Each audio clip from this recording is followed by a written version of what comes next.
नमस्कार दोस्तों, मैं सत्यम मिश्रा आप सभी का अपने YouTube चैनल टीसी रनर्स में स्वागत और अभिनंदन करता हूं। दोस्तों आज मैं आप सभी के लिए सीडीपी के कुछ महत्वपूर्ण प्रश्न लेके आया हूं। दोस्तों सीडीपी मैराथन में जो कि आपके रीट एग्जाम के दृष्टि से दोस्तों जो आपकी रीट परीक्षा होने वाली है उसके लिए अति महत्वपूर्ण प्रश्न है बाल विकास के। ठीक है दोस्तों, चलिए स्टार्ट करते हैं आज की क्लास का पहला क्वेश्चन। यहाँ दोस्तों आपके सामने पहला क्वेश्चन आ चुका है। देखिए पहला क्वेश्चन क्या पूछ रहा है कि भाषा के अर्जन एवं विकास के लिए सर्वाधिक संवेदनशील अवधि कौन सी होती है। भाषा के अर्जन और भाषा के विकास के लिए सबसे अधिक क्या कह सकते हैं कि सबसे सर्वाधिक संवेदनशील समय कौन सा होता है। अवधि मतलब समय कौन सा होता है।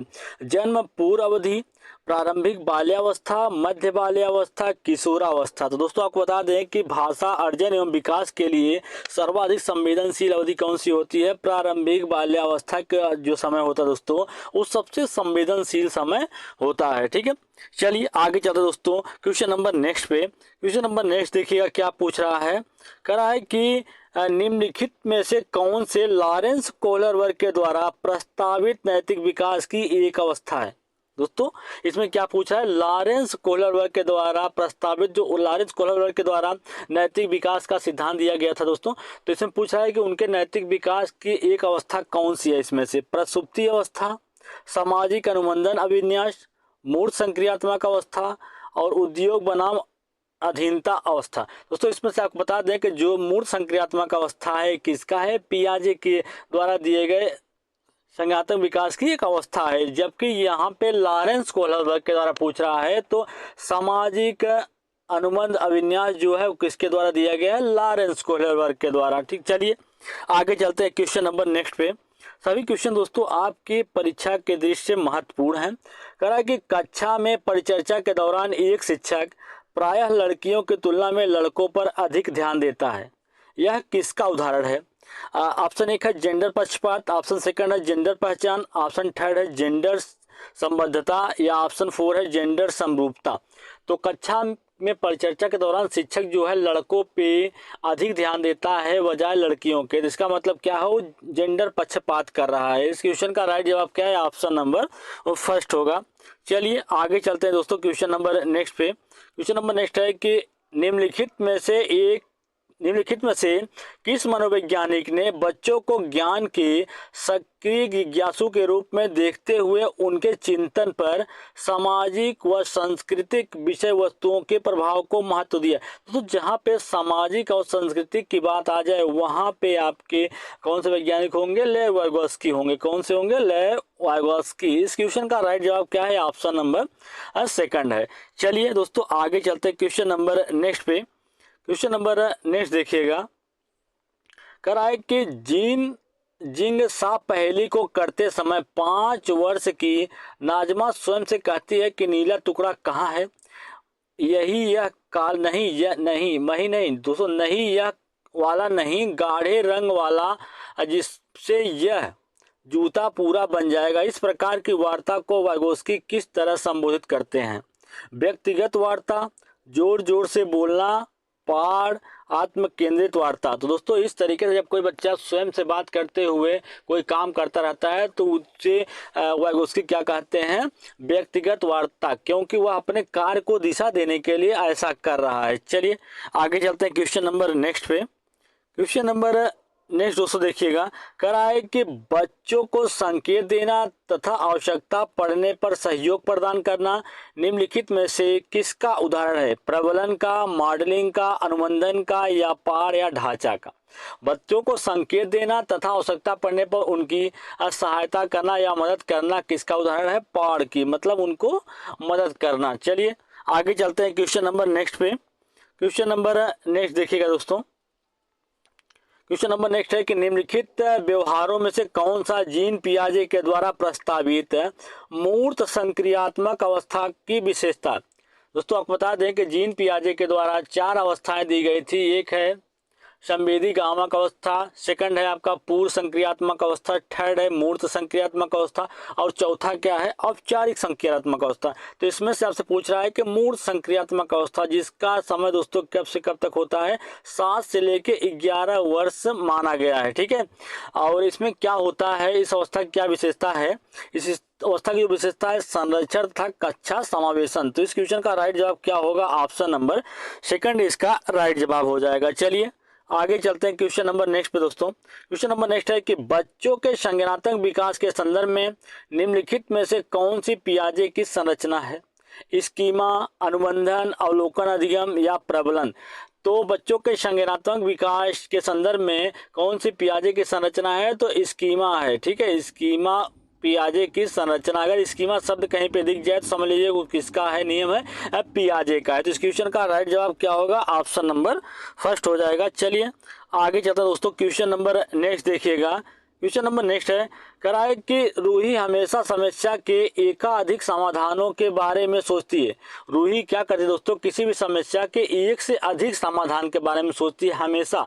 इसमें से काफ़ी समाधान मौलिक हैं। रूही किन गुणों का प्रदर्शन कर रही है, अगर रूही किसी एक ही प्रॉब्लम के अनेक हल खोज रही है तो इसका मतलब उस कौन से गुण का प्रदर्शन कर रही है, सृजनात्मकता विचारक या अविचारिक विचारक या अनमन विचारक या आत्म केंद्रिक विचारक। दोस्तों वह कौन से विचारक है, सृजनात्मक विचारक है। किसी चीज के बारे में अलग ढंग से सोच पाना या नवीनतम तरीके से सोच पाना है क्या कहलाता है, सृजनात्मक कहलाता है। चलिए आगे चलते हैं दोस्तों, क्वेश्चन नंबर नेक्स्ट देखिएगा। क्वेश्चन नंबर नेक्स्ट है कराए कि एक समावेशी कक्षा में एक शिक्षक को विशिष्ट शैक्षिक योजनाओं को तैयार नहीं करना चाहिए, कभी कभी तैयार करना चाहिए, सक्रिय रूप से तैयार करना चाहिए या तैयार करने के लिए हतोत्साहित होना चाहिए। किसी समावेशी कक्षा ऐसी होती है दोस्तों जिसमें सभी बच्चों का बिना किसी भेदभाव का स्वागत हो दोस्तों, चाहे वो कम जानते हो या बहुत प्रतिभाशाली हो, सभी का एक ही कक्षा में स्वागत करना, वही क्या होता है समावेशी कक्षा का लक्ष्य होता है। तो एक शिक्षक को विशिष्ट शैक्षिक योजनाओं को सक्रिय रूप से तैयार करना चाहिए। इस क्वेश्चन का राइट जवाब क्या होगा, ऑप्शन नंबर थर्ड होगा। चलिए आगे चलते हैं, क्वेश्चन नंबर नेक्स्ट देखिएगा। करा कि पठन वैफल्य बच्चों के प्राथमिक लक्षण क्या होते हैं। पठन वैफल्य जो होता है दोस्तों, उन बच्चों के प्राथमिक लक्षण क्या होते हैं। न्यून अवधान विकार होता है, अपसारी चिंतन, पढ़ने में धारा प्रभाविता, धारा प्रवाह, पढ़ने की अक्षमता, एक ही गति विषय कार्य को बार बार दोहराना। पठन वैफल्य होता है दोस्तों धारा प्रवाह, पढ़ने की अक्षमता। अब कोई बच्चा जो है वो धारा प्रवाह मतलब एक सही तरीके से, एक सही लय से अगर किसी चीज को पढ़ नहीं पा रहा है, उसको प्रॉब्लम हो रही है, तो वही क्या कहलाता है, पठन वैफल्य कहलाता है। तो इस क्वेश्चन का राइट जवाब ऑप्शन नंबर थर्ड होगा। चलिए क्वेश्चन नंबर नेक्स्ट पे चलते हैं दोस्तों। क्वेश्चन नंबर नेक्स्ट है कि संरचनावादी ढांचे में अधिगम प्राथमिक रूप से यंत्रवत याद करने पर आधारित है। याद करने वाली बात जवाब दोस्तों बिल्कुल गलत हो जाएगा, वो आपका ऑप्शन होगा ही नहीं। प्रबलन पर केंद्रित, अनुबंधन द्वारा अर्जित या अवबोधन की प्रक्रिया पर केंद्रित होता है। वो क्या होता है दोस्तों, अवबोधन की क्रिया पे केंद्रित होता है। इस क्वेश्चन का राइट जवाब क्या होगा, ऑप्शन नंबर 4 होगा। चलिए आगे चलते हैं क्वेश्चन नंबर नेक्स्ट पे। सभी क्वेश्चन दोस्तों आपके रीट एग्जाम के दृष्टि से महत्वपूर्ण है दोस्तों। एक बार शुरू से अंत तक पूरा वीडियो देखिएगा और उसके बाद लाइक, शेयर और सब्सक्राइब दोस्तों जरूर करिएगा, ठीक है। क्वेश्चन नंबर नेक्स्ट है कि बाल केंद्रित शिक्षा शास्त्र की क्या विशेषता है। केवल पाठ्य पुस्तकों पर निर्भर होता है, बच्चों के अनुभव को प्रमुखता देना, यंत्रवत याद करना, याद करने के बाद बिल्कुल गलत, योग्यता के आधार पर विद्यार्थियों को नामांकित करना था वर्गीकृत करना। जहां वर्गीकृत करना या दोस्तों उन बच्चों को अलग करने की बात आ जाए वो भी आपका ऑप्शन नहीं होगा। ये दो ऑप्शन आप उसमें से हटा दीजिए। अब सिर्फ दो ऑप्शन यहाँ पे बच रहे हैं कि बाल केंद्रित शिक्षा शास्त्र की क्या विशेषता है, केवल पाठ्य पुस्तकों पर। बिल्कुल गलत बात है दोस्तों, सिर्फ पाठ्य पुस्तकों से ही बच्चे का विकास अच्छे तरीके से नहीं हो सकता। बच्चों के अनुभव को प्राथमिकता देना या बच्चों को ही प्रमुख माना जाए, वही बाल केंद्रित शिक्षा होती है दोस्तों। तो इस क्वेश्चन का राइट जवाब क्या होगा, ऑप्शन नंबर सेकंड इसका राइट जवाब हो जाएगा। चलिए क्वेश्चन नंबर नेक्स्ट पे चलते हैं। क्वेश्चन नंबर नेक्स्ट है कि संवेग व संज्ञान एक दूसरे से पूर्णतः अलग होते हैं। स्वतंत्र होते हैं, सन्निहित होते हैं या संबंधित नहीं होते। दोस्तों बिल्कुल गलत है कि संबंधित नहीं होते या स्वतंत्र होते हैं, अलग होते हैं। संज्ञान तथा संवेग एक दूसरे से ही सन्निहित होते हैं। इस क्वेश्चन का राइट जवाब क्या होगा? ऑप्शन नंबर थर्ड इसका राइट जवाब हो जाएगा। चलिए आगे चलते हैं। क्वेश्चन नंबर नेक्स्ट दोस्तों देखिएगा, करा है कि विद्यार्थियों को स्पष्ट उदाहरण एवं गैर उदाहरण देने के क्या परिणाम होते हैं। ऑप्शन एक है अवधारणात्मक परिवर्तनों को प्रोत्साहित करने के लिए यह एक प्रभावशाली तरीका है। यह विद्यार्थियों के मस्तिष्क में भ्रांतियां उत्पन्न करता है। यह अवधारणाओं की समझ में अभाव पैदा करता है। यह अवधारणात्मक समझ के बजाय कार्यविधि तथा प्रक्रियात्मक ज्ञान पर ध्यान केंद्रित करता है। तो दोस्तों आपको बता दें कि अवधारणाओं परिवर्तनों को प्रोत्साहित करने के लिए यह एक क्या है? प्रभावशाली तरीका है। इस क्वेश्चन का राइट जवाब क्या होगा? ऑप्शन नंबर फर्स्ट इसका राइट जवाब होगा। चलिए आगे चलते हैं। क्वेश्चन नंबर नेक्स्ट दोस्तों देखिएगा, करा कि बच्चों को अधिगम गतिविधियों में भागीदारी करने के लिए लगातार पुरस्कार देना व दंड का प्रयोग करने से क्या प्रभाव पड़ता है। दोस्तों बच्चों को अधिगम गतिविधियों में, अधिगम मतलब सीखने की गतिविधियों में भागीदारी करने के लिए उनको, अगर वो भागीदार हो मतलब शामिल करने के लिए उनको लगातार उनको पुरस्कार देना तथा समय समय पर उनको दंड का प्रयोग करने से उन पर क्या प्रभाव पड़ता है कि बाह्य अभिप्रेरणा कम हो जाती है, आंतरिक अभिप्रेरणा बढ़ती है, या यह बच्चों को प्रदर्शन आधारित लक्ष्यों के बजाय निपुणता पर ध्यान देने के लिए प्रोत्साहित करेगा। अधिगम में बच्चों के स्वाभाविक अभिरुचि तथा जिज्ञासा कम हो जाएगी। बिल्कुल सही बात है दोस्तों कि अगर बच्चों को समय समय हर एक चीज़ के लिए अगर उनको उपहार दिया जाएगा या हर एक चीज़ के लिए उनको दंड दिया जाएगा तो धीरे धीरे उनके अंदर जो किसी चीज़ को सीखने की क्षमता या रुचि होती है वो क्या हो जाएगी, या जिज्ञासा होगी वो कम हो जाएगी। तो इस क्वेश्चन का राइट जवाब क्या होगा? ऑप्शन नंबर 4 इसका राइट जवाब हो जाएगा। चलिए आगे चलते हैं। क्वेश्चन नंबर नेक्स्ट है दोस्तों, कराए कि शिक्षक बच्चों के जटिल अवधारणाओं की समझ को किस प्रकार सहज कर सकते हैं। शिक्षक जो होता है बच्चों के जो जटिल मतलब कठिन अवधारणाएं हैं, अवधारणाओं की जो समझ है उसको किस प्रकार से आसान बना सकता है। एक व्याख्यान देने से दोस्तों कोई चीज़ जटिल है तो सरल नहीं हो जाती है, ठीक है।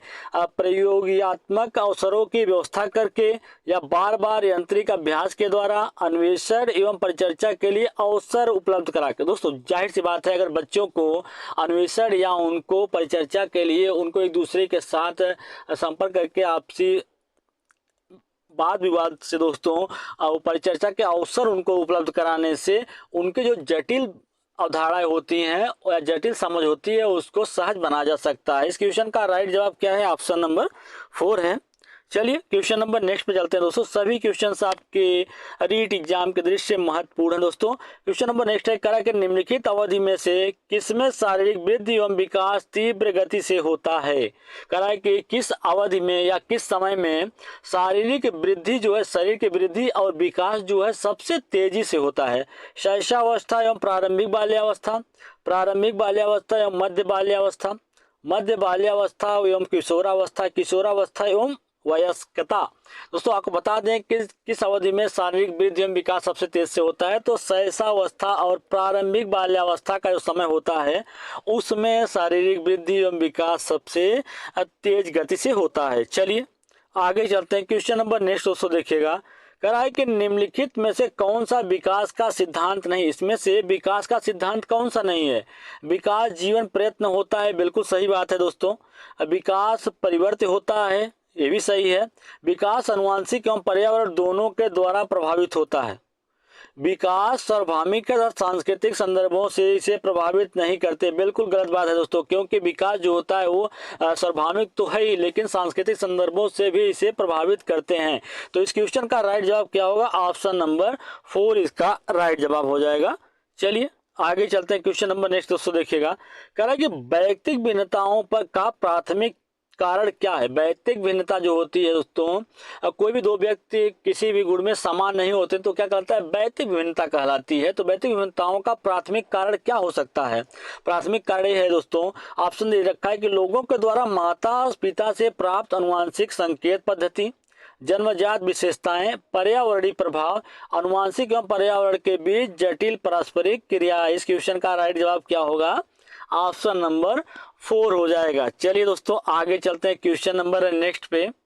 क्वेश्चन नंबर नेक्स्ट है, कह रहा है कि निम्नलिखित में से कौन सा द्वितीयक समाजीकरण एजेंसी का उदाहरण है। दोस्तों आपको पता है, अगर नहीं पता तो मैं बता देता हूं कि जो प्राथमिक समाजीकरण का एजेंसी होती है वो क्या होती है, आपके परिवार होता है, और द्वितीयक समाजीकरण एजेंसी क्या होती है, विद्यालय एवं मीडिया स्रोत होते हैं। तो इस क्वेश्चन का राइट जवाब क्या होगा, ऑप्शन नंबर 3 इसका राइट आंसर होगा।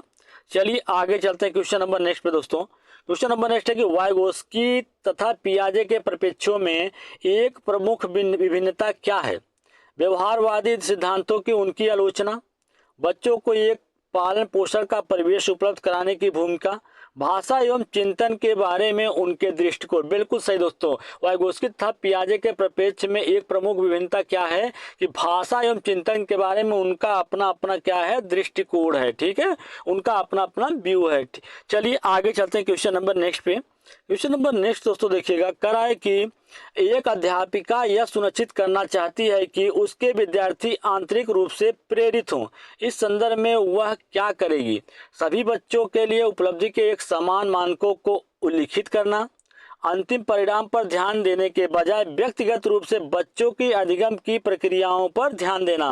बिल्कुल सही दोस्तों, एक अध्यापिका यह सुनिश्चित करना चाहती है उसके विद्यार्थी जो हैं आंतरिक रूप से प्रेरित है कि या नहीं है, ये जानने के लिए प्रत्येक बच्चों के व्यक्तिगत रूप से बच्चों के अधिगम प्रक्रिया पे उसको ध्यान देना पड़ेगा कि प्रत्येक बच्चा जो है वो किस तरीके से सीख रहा है।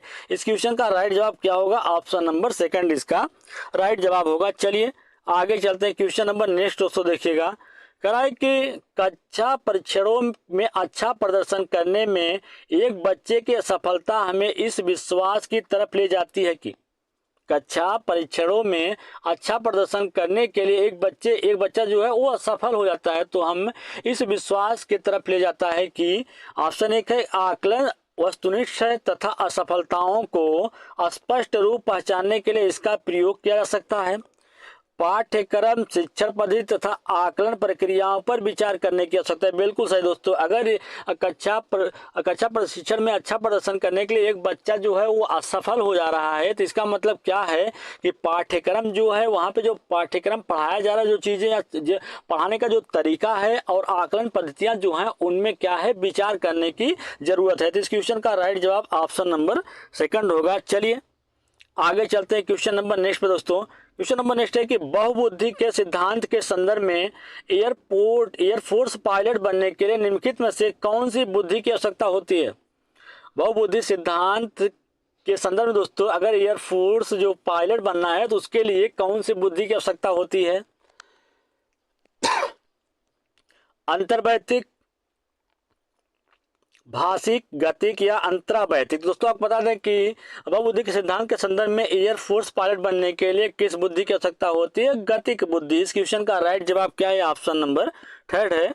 चलिए आगे चलते हैं, क्वेश्चन नंबर नेक्स्ट दोस्तों देखिएगा, कह रहा है कि बुद्धि की स्पीयरमैन परिभाषा में कारक जी क्या है दोस्तों। अनुवांशिक बुद्धि है, उत्पादिक बुद्धि है, वैश्विक बुद्धि है, सामान्य बुद्धि है। तो बुद्ध के स्पीयरमैन की परिभाषा में कारक जो जी है दोस्तों, इसका मतलब क्या है, वो सामान्य बुद्धि है। इस क्वेश्चन का राइट जवाब क्या है, ऑप्शन नंबर 4 है। चलिए आगे चलते हैं, क्वेश्चन नंबर नेक्स्ट दोस्तों देखिएगा, कह रहा है कि छिपी हुई वस्तुएं ढूंढ निकालना इस बात का संकेत है कि शिशु निम्नलिखित में से किस संज्ञानात्मक कार्य में दक्षता प्राप्त करने लगा। जो बच्चा अगर किसी खोई हुई चीज को अगर खोज निकाल रहा है तो इसका मतलब बच्चे के जो संज्ञानात्मक कार्य है वो किसमें दक्ष होता जा रहा है, साभिप्राय व्यवहार में या समस्या समाधान में, वस्तु स्थायित्व में या प्रयोग करना में। तो किसमें वो दक्षता होता जा रहा है, वस्तु स्थायित्व में। अगर किसी चीज को खोज निकालने का मतलब है ये क्या होता है, वस्तु स्थायित्व होता है। चलिए आगे चलते हैं, क्वेश्चन नंबर नेक्स्ट दोस्तों, कह रहा है कि आप एक शिक्षिका के रूप में रैंकिंग और धमकाने के सख्त विरोधी हैं। अगर कहीं किसी स्कूल में रैंकिंग या धमकाने की प्रक्रिया हो रही है तो उसके आप क्या हैं, सख्त विरोधी हैं अगर आप शिक्षक हैं। तथा इस संदर्भ में विद्यालय में पोस्टर भी लगवाते हैं तथा समिति बनवाते हैं। आपसे जुड़ने वाले किशोर जो इस विचार के दृढ़ विश्वासी हैं निम्नलिखित में से किस स्तर पर होंगे। पारंपरिक स्तर, पूर्व पारंपरिक स्तर या उत्तर पारंपरिक स्तर। ऑप्शन 4 है सामाजिक व्यवस्था बनाए रखने वाला स्तर।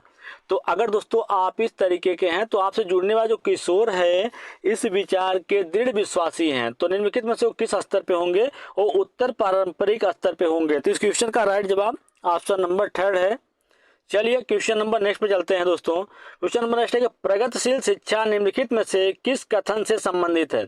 शिक्षक सूचना और प्राधिकार के प्रवर्तक होते हैं, ज्ञान प्रत्यक्ष अनुभव और सहयोग से उत्पन्न होता है, अधिगम तथ्यों के कृति और कौशल में प्रवीणता के साथ सीधे मार्ग पर चलता है।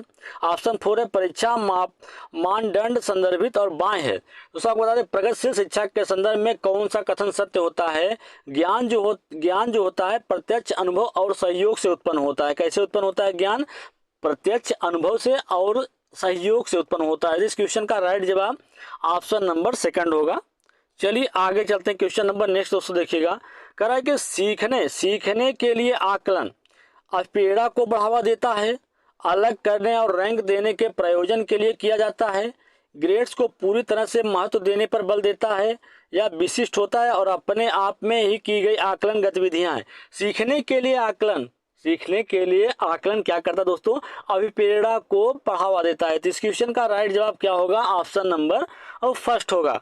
चलिए आगे चलते हैं दोस्तों। क्वेश्चन नंबर नेक्स्ट देखिएगा, कह रहा है कि अधिगम निर्योग्यता वाले बच्चों की प्रगति का निरीक्षण करने के लिए निम्नलिखित में से कौन सी पद्धति सबसे उपयुक्त है?